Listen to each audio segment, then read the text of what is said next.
In the days after the Great Flood, mighty kingdoms rose once more. Among them was the empire of King Nimrod, a man of power, wealth, and conquest.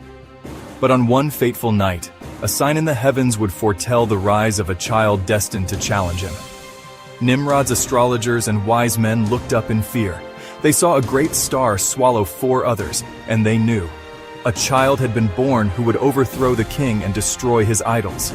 The wise men told Nimrod, "This is the sign of a son born to Terah, your servant, who will rise against you.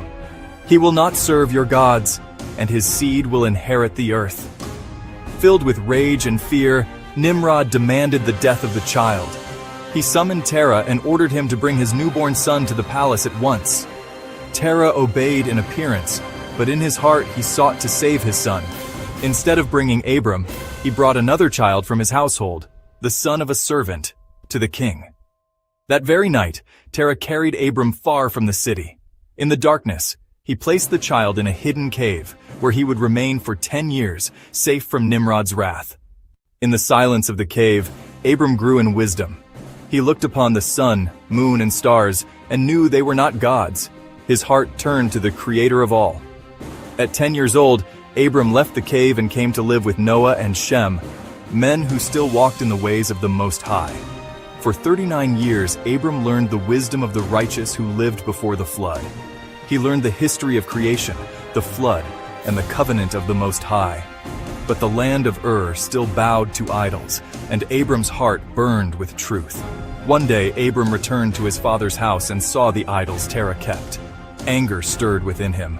He took an axe and destroyed them all, except the largest, into whose hands he placed the axe. When Terah asked what happened, Abram replied, "The idols fought among themselves, and the Great One destroyed the rest." Terah knew it was a mockery of the false gods, and his heart was troubled. News reached Nimrod, and he summoned Abram. But Abram stood fearlessly before the king, declaring, "You worship what is made by man's hands.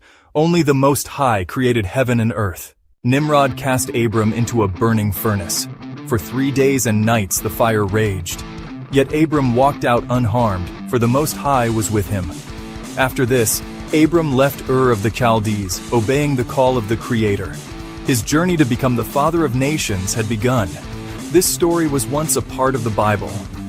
Found with the Dead Sea Scrolls, the book of Jasher is one of many that were removed from Western Bibles for political reasons. Subscribe for more stories like this.